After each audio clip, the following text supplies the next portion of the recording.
Tu vois, encore une fois, si tu fais le parallèle avec l'aviation, quand tu prends l'avion, t'es pas forcément pilote.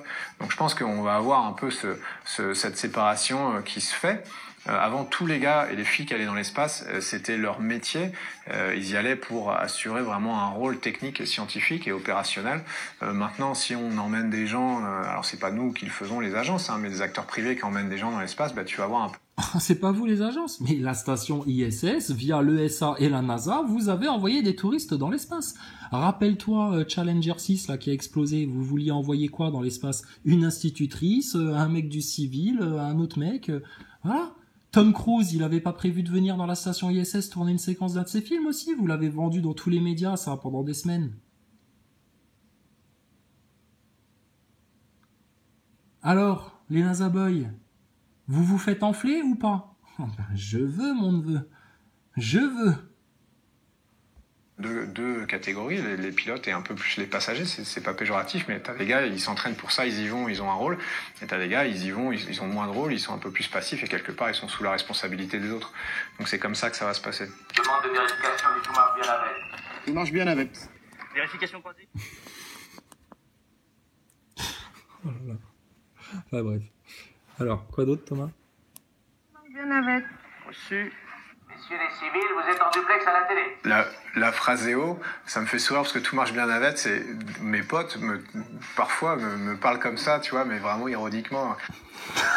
Thomas, ça doit être un désastre sa vie. Il a des amis qui ne savent pas qu'il n'est pas allé dans l'espace. Ou alors tu nous parles de tes amis qui sont au courant de l'arnaque et qui se foutent de ta gueule.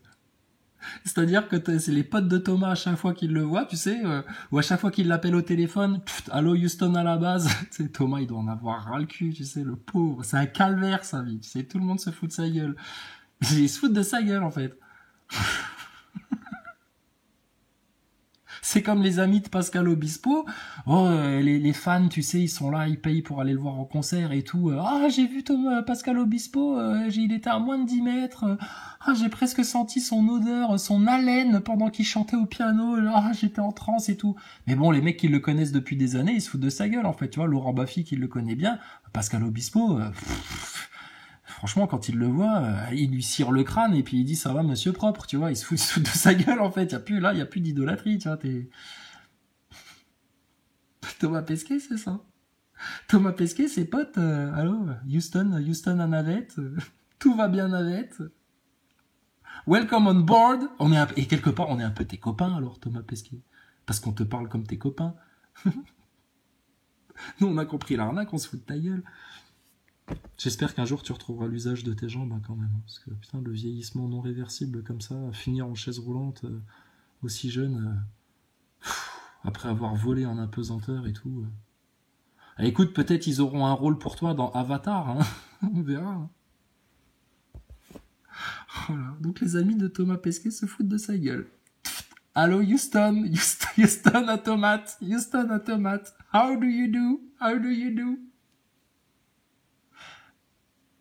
Thomas Pesquet, il appelle sa mère, tu sais. Oui, maman, ouais, je voulais savoir pour dimanche, je peux ramener Anne Motet. Ah, mais vous êtes ensemble. D'accord. Oui. D'accord, pas de problème. Ramène Anne dimanche pour venir manger à la maison, mon chéri. Ramène Anne. Thomas, il dit, oui, mais maman, par contre, qu'est-ce qu'on mange dimanche? Parce qu'elle est végétarienne quand même. Allô, maman? Oui, mon chéri, je t'entends parfaitement bien. Excuse-moi, il y a un petit décalage de transmission. Même sa mère, elle se fout de sa gueule, tu sais. Oh là là, mais Thomas Pesquet, viens manger chez ma mère dimanche. On va te faire un couscous, une choucroute, un truc qui te fera plaisir, ce que tu veux. Mais viens manger à la maison, Thomas. Faut qu'on rigole à beaucoup, là. Arrête, sors de ta dépression. Regarde comment tu vas finir, pauvre vieux. T'as déjà une tête de saucisse, là. C'est la 3e guerre mondiale, tu vas pas mourir dans ce mensonge. Imagine l'enfer dans lequel tu vas tomber, ça va être dégueulasse pour toi. Alors que t'es le meilleur comique de France, merde quand même. La phraséo, ça me fait sourire parce que tout marche bien avec, c'est mes potes parfois me parlent comme ça, tu vois, mais vraiment ironiquement. La prochaine fois, les potes, tu sais, ils le croiseront et diront, ouais, Thomas, pchit, ça va pas trop vite, hein. T'éloigne pas trop, hein. Fais pas trop pchit, hein, Thomas. Welcome on board. Parce que effectivement, on a un jargon de malade. Il y a que des acronymes en fait. On parle que par. Ah oui, ils ont un... À chaque fois que Thomas il raconte un bobard, faut qu'il se gratte le nez, hein, ça c'est obligé. Mais ils ont un jargon de malade. Bah alors, quoi? Depuis les années là qu'on vous suit, on a appris aucun mot de votre jargon. Vous ne les citez jamais. On vous entend jamais les prononcer. À aucune conférence, à aucune visite, rien du tout. Il n'y a pas de jargon. Alors, on a une espèce de mallette qui nous sert de chauffe-plat. On dort dans une couchette. Le module, bon ça c'est à peu près un module de commande. Il y a un blindage autour de la station. Ouais. Oui Thomas.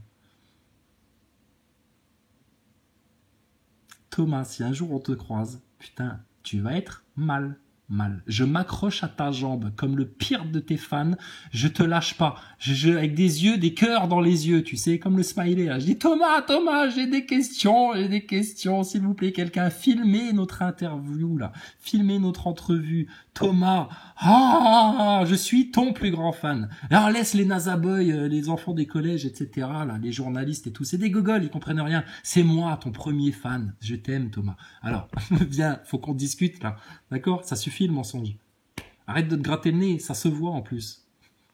Bon, c'est bientôt fini ton émission, Pépé, parce qu'on voudrait changer de chaîne. Non, on a autre chose à regarder là. Acronymes. Des fois, on a des acronymes d'acronymes. Mais pour nous. Ils ont des acronymes d'acronymes. C'est-à-dire, il y a un truc qui a un terme technique, et ben eux, ils trouvent un terme encore plus technique pour parler de ce truc technique-là. C'est... Mais toi, tu peux pas comprendre. C'est parce que t'es pas allé en apesanteur pour développer des nouvelles connexions neuronales. T'es trop con, toi. T'as un gilet jaune, un irresponsable, un sans-dents, un anti-vax. T'étais... Les gars, va à la guerre. Va à la guerre. Tu sers à rien, de toute façon, sur Terre. Va à la guerre. Mais bon. Lui, attention, il développe des acronymes sur des acronymes. Dernier étage. Un jargon de malade. Il y a que des acronymes en fait. On parle que par acronyme. Des fois, on a des acronymes d'acronymes. Mais pour nous, ça devient naturel parce que si tu veux, tu peux pas dire à chaque fois le système d'évacuation de la pression négative supérieure du machin. Tu peux pas. La preuve qu'il en utilise des acronymes, c'est qu'il est même pas capable de t'en sortir un en exemple. Il est obligé d'en inventer un là, devant tes yeux. Tellement il y en a des acronymes, il est obligé d'inventer un truc là. NASA Boy. Tu ouvres les yeux un peu là. Tu vois ce qui se passe. Est-ce que c'est normal? Est-ce que tu trouves, est-ce qu'on n'a pas bien fait de vous alerter là-dessus? Est-ce qu'on s'est trompé au final? Bah non, vous vous faites enfler par des acteurs. Ils ont tellement d'acronymes que regarde, par exemple, qu'est-ce que je pourrais inventer? Un truc qui a aucun sens de nouveau. Mais pour nous, ça devient naturel parce que si tu veux, tu peux pas dire à chaque fois le système d'évacuation de la pression négative supérieure du machin. Tu peux pas. T'es obligé de dire le SP. Le supérieur négatif du machin. Tu vois, ce qui prouve qu'il parle d'un truc qui n'existe pas. Et donc, t'es obligé de dire quoi? Pression négative supérieure du machin, tu peux pas, t'es obligé de dire le SPDU, et puis déjà, c'est déjà un peu compliqué. Mais vraiment... Et c'est quoi le SPDU, monsieur? T'en as d'autres des acronymes? Et alors du coup, vous donnez quoi comme acronyme à cet acronyme? Thomas Pesquet. Putain, je rêverais d'être un enfant du collège avec tout ce que j'ai dans la tête là, et qu'un jour tu rentres dans ma classe. Putain, je lève le doigt direct. Moi, madame, monsieur, oui, tu peux lire la question qu'on t'a notée sur ta fiche Bristol? Non, madame, on n'est pas un grand débat de Macron là. Alors, Thomas Pesquet, blablabla,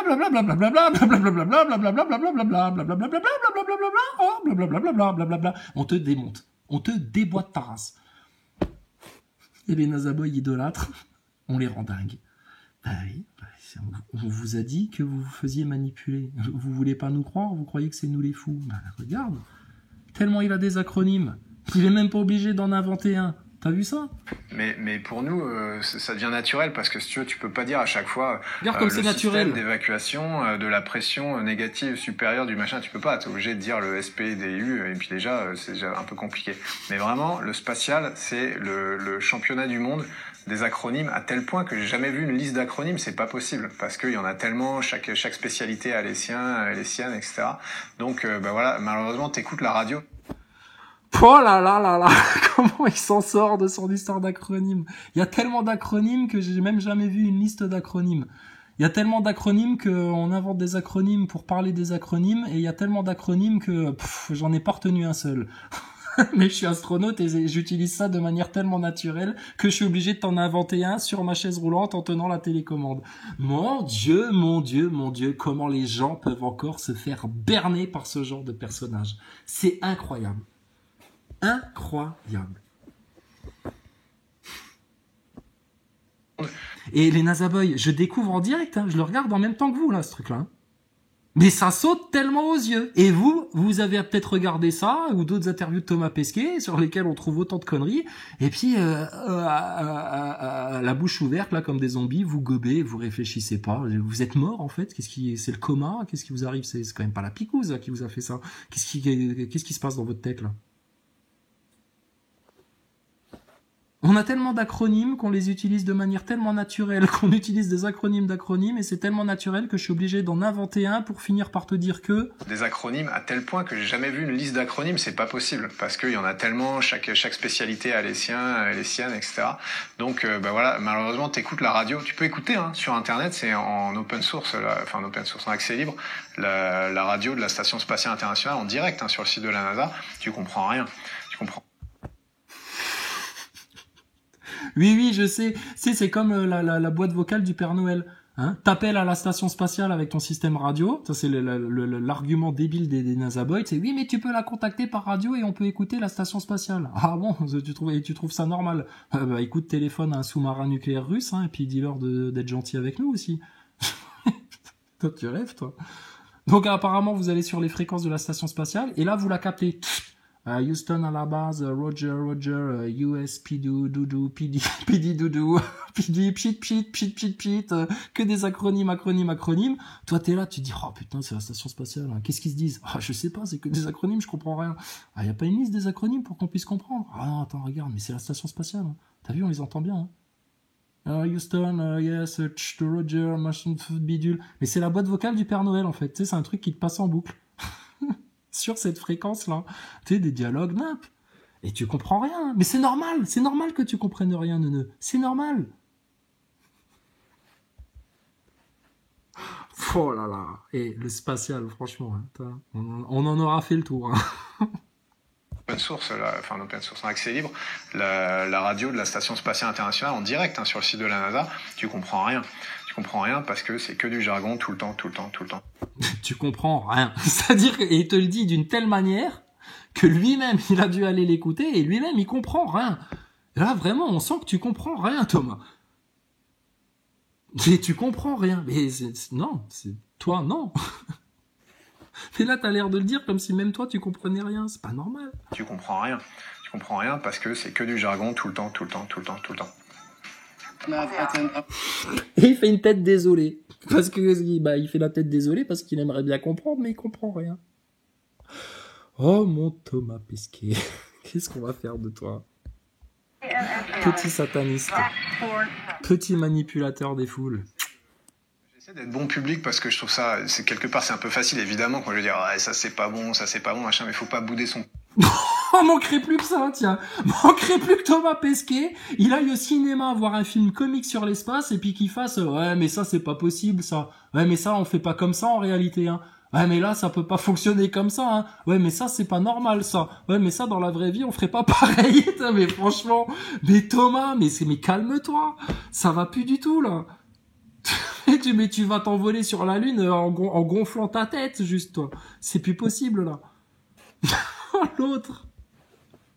C'est pour ça qu'il est bon public, Quel bravo. Ça, quelque part, c'est un peu facile, évidemment, quand je veux dire, ça c'est pas bon, machin, mais faut pas bouder son plaisir, tu vois. C'est un film, c'est pas un documentaire, c'est pas censé être complètement réel. Et les gars, en plus, ils sont documentés. C'est pas qu'ils sont, quand il y a des erreurs, entre guillemets, c'est pas qu'ils sont idiots. C'est que les gars, ils ont une histoire à raconter. C'est pas un documentaire. Si tu C'est un peu votre cas à la NASA et à l'ESA, Vous avez tellement une histoire à raconter que des fois ça colle pas. Moi, depuis que j'ai compris votre histoire de spatial, etc., je peux plus regarder un film sur l'espace, Interstellar ou un truc comme ça. C'est une fiction dans une fiction, tu sais. Ça n'a plus aucun sens, en fait. Vraiment, c'est la perte de temps. Mais bon. Les gars, ils ont une histoire à raconter, c'est pas un documentaire. Si tu montres une sortie extravéhiculaire, ça dure 7 heures, une sortie extravéhiculaire, ça se passe toujours bien. Et puis ça va pas très vite, très honnêtement, parce qu'on prend plein de précautions. Donc, moi, j'enlève ma casquette d'astronaute et puis je mets ma casquette de grand public. Et moi, j'adore les films sur l'espace parce que c'est ma passion. Voilà, c'était Thomas Pesquet et c'était mon breakdown. Ah ouais, un breakdown, hein, Thomas. En breakdown et puis bientôt burn-out, hein, parce que là, l'astronaute a fait ses classes, hein. L'astronaute a fait son temps, l'astronaute est périmé, l'astronaute est cramé, capté. Puis là maintenant, Troisième Guerre mondiale. Bon on y va quand sur la Lune alors? Parce que là, moi j'aimerais bien aller sur Mars ou sur la Lune avant qu'il fasse péter la planète. Hein. Attends, j'ai peur de mourir moi. Attendez, j'ai pris une picouse et tout pour pas mourir de la maladie. Moi je veux pas mourir moi. Thomas Pesquet, emmène-moi sur la Lune, emmène-moi au moins dans la station spatiale, que je puisse survivre. Que l'humanité ait une chance de survie, fais quelque chose pour moi. Donc franchement, allez NASA, vous êtes bien barrés, il n'y a pas de problème. Bon, voilà. Alors, écoute, quelle heure qu'il est? Quelle heure qu'il est? Il est 39. On va se quitter en lisant le psaume 39. Si, là, il est 39. Regarde, tu vois bien, il est 39. Alors, il est 39.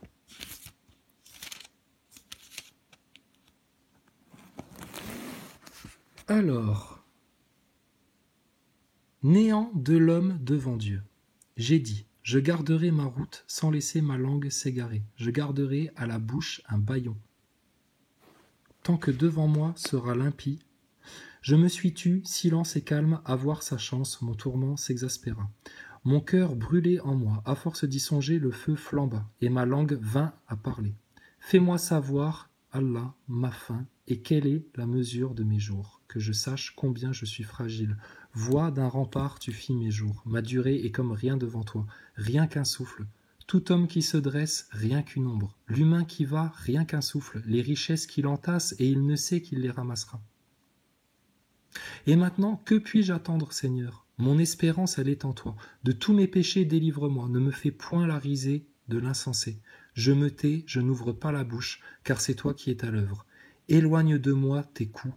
Sous les assauts de ta main, je me consume. Reprenant les torts, tu corriges l'homme. Comme la teigne, tu ronges ses désirs. Rien qu'un souffle, tous les humains.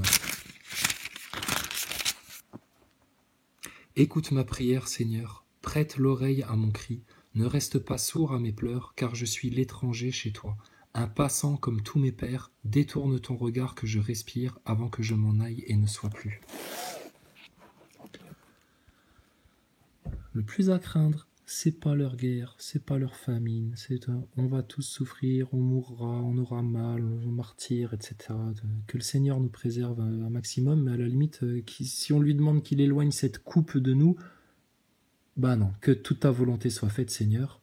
Et le plus important maintenant, c'est notre âme au plus près du trône pour l'éternité.